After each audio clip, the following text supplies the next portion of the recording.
All right, guys. So this is going to serve as the formal introduction to another series that we're launching here. And, the series is that you have a good side and you have a bad side. And both sides have important things to tell you. Both sides have toxic and negative things to tell you. So we did a series not unlike this uh, not too long ago. And it was basically the four sides of you. The good you're aware of, the bad you're aware of, the bad you're unaware of, the good you're unaware of. So this is not exactly going to be a replacement for that, nor is this going to contradict that. This is ultimately a series or a concept that stands adjacent to that. One's not better than the other. One's not more important than the other. One doesn't cancel out the other. This is just a framework. This is a thought, lack of a better term, about to view yourself. So in this framework is that you have a good side and you have a bad side. You have a good side and you have a bad side. So for those of you that used to watch cartoons, there'd be the one little angel over there and then the one little devil over there. That's as far as we're going to go with that analogy. But the thing is that both sides have very important things to tell you. You're gonna say that no, that doesn't make sense. The angel guy, he's got the good stuff to tell me, and the devil guy's got the bad stuff to tell me. In a very, very low resolution way, that is true. But you need to ask yourself, why is he telling you the good stuff and why is he telling you the bad stuff? And why is that stuff good and why is that stuff bad? So like I said, little angel guy here, little devil guy there. Both sides have important things to tell you. You have to give them airtime. And both sides will tell you toxic things and healthy things. One more time. Both sides will tell you important things. Both sides will tell you healthy things and toxic things. You're saying, how is the devil guy going to tell you healthy things and how is the angel guy going to tell you toxic things? It's because there's always a grain of truth in everything. There's always an element of truth in everything. There's always a grain of sand, right? It's no argument is completely sealed from a context as well as interjection of good and bad, healthy and toxic. There's no such thing as the way to make a statement that is like 100% healthy in every situation for every person in every context throughout human time. That's not possible. We're looking for the answers applicable to us. You need to find the answers that are applicable to you. So, where do we go with that? So, what does that look like in action? Well, okay. So you can say that, well, the angel guy, he's going to have healthy things and toxic things to say. Okay, well, what's the example of a healthy thing? Well, how about maybe you start moving, start working out, start eating right? Okay, on the surface, that is very healthy. I will 100% agree with that. I think that is a great thing to strive towards, to get physically active and to eat right. Okay. What would an example of a toxic thing he can tell you? Is, well, okay, you can't miss a workout. Well, why? Because it's for your own good. Okay.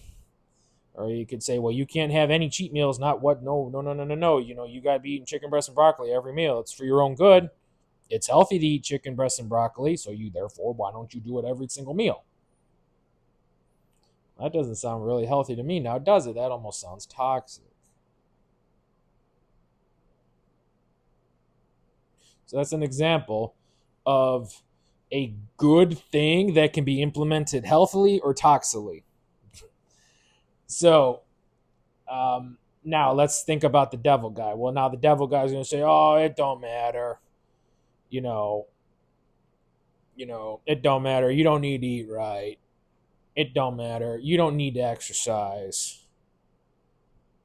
Yeah, that sounds pretty toxic. But what if we're able to take an ounce of that and turn it into something good? To say, you know what? He might be wrong about never exercising or never eating right, but maybe he's onto something when it comes to it's okay to miss a workout, it's okay to miss a meal. Maybe he's onto something there. Maybe that almost sounds healthy to me. So remember, there's good and bad, right? There's good and bad. But each one of them has healthy and toxic, right? So this guy sitting over here has healthy and toxic things to say. This guy sitting over here has healthy and toxic things to say. Now, obviously, either or are going to gravitate towards their strengths. The good guy is going to probably give you 75% healthy advice. The bad guy is going to give you 75% toxic advice. But there's always a little bit of healthy in either or.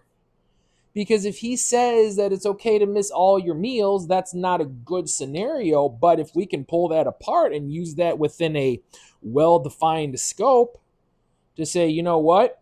Missing all my meals is bad. But if I got to miss a meal or 2 or 3 a week, it's not the end of the world. Never working out is bad. But if I miss a day or 2 of workout, that's not the end of the world. Maybe you need to miss those workouts. Maybe your body needs to recover. Maybe your mind needs to recover. Maybe your adrenal system needs to recover. Maybe your muscles need to recover. Maybe your joints need to recover. Maybe your tendons need to recover. You ever think about that? So, like I said, you got your good side, you got your bad side. Both sides are going to tell you healthy things and toxic things. So you got your good side. He's going to tell you healthy things and toxic things. You got your bad side. He's going to tell you healthy things and toxic things. You got to give them both airtime. My goodness, you got to give him airtime. You can't simply push him away and say, no, I'm not going to listen to you. He is going to come back when you least expect it in the worst possible way. Give him the airtime he needs. Let him say what he has to say. He might have something important he can tell you. He might be able to show you something about yourself you're not aware of. Or he might be able to show you a weakness that you need to work on. Well, that sounds important to me. Because if you say that you're trying to move through this journey as effectively and efficiently as possible, you need to know where your weaknesses are. You need to know where your stumbling blocks are. You need to know your pain points. And goodness gracious, he knows every single pain point you have. Let's pay attention to those pain points. Let's figure out why they're pain points. And let's figure out how he's able to exploit them so effectively. That's probably the stuff you need to work on. I'm not saying don't enhance what's already working. That is a great thing to do. If you're great at shooting threes, get even better at shooting threes. But if you're god awful at defense, hey man, listen, them threes, that's cool. But you still got to play some D. And I don't care how much you don't like it. You got to play some D. You are not going to win any championships without playing some defense. So you're working on your 3-point shot. You're already lights out. Make it even better. Beautiful. Keep doing that. But the part of your game over there that you're not good at, you absolutely have to do your best to get that up to par, to get that up to caliber, to get that as good as it can be. Otherwise, you're not going to really reach your potential. You're not going to be all you could be. You're going to be a portion of what you can be. And there's a pile of potential sitting there that you're not harnessing.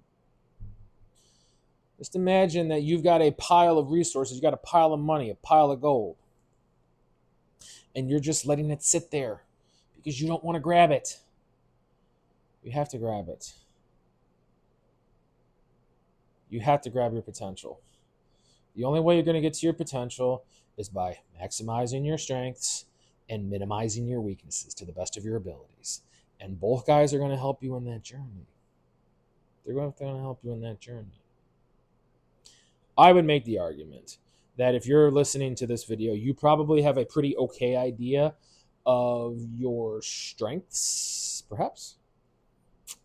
you might not have the best comprehension of your weaknesses. When you think about your weaknesses, you probably go into a emotional response, which is okay, but we need to get better than that emotional response. We need to absolutely be able to look at our weaknesses as clearly and plainly and calmly as possible and say, you know what? These are the parts of me that I need to work on.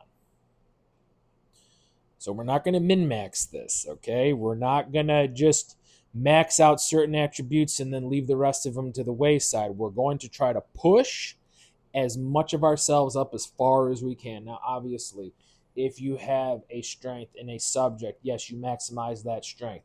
But at the same time, you want your weaknesses to be as minimal as possible, whatever that looks like. Even if it's just a matter of, you know what, on a scale of 1 to 10, I used to be a 1, now I'm a 1.5. Yeah, that sucks, but guess what? You're still a little bit better. That's a little bit closer to getting you towards your goals and to reaching your potential. Reach for your potential. So, like I said, the focus of this series is that there's going to be two sides of you. There's a good side and a bad side. There's healthy and good things. There's healthy and toxic things that each side has to tell you. There's healthy and toxic things that each side has to tell you. Simplest analogy, that the good side will say, hey, you need to start working out, you need to start eating right. That's healthy advice. What's toxic advice in that scenario? You can't miss a workout. You can't miss a meal. That sounds horrible. Then the bad guy, he'll tell you, oh, you don't need to work out. You don't need to eat right. That sounds toxic. But maybe we can take that and turn it into some healthy advice, which says it's okay to miss a couple of meals. It's okay to miss a couple of workouts. So there's a good side and a bad side. Both sides have healthy things and toxic things to say, and you need to let both of them speak. And then you're going to be able to carry both of them with you as you move to your future. All right, guys. See ya.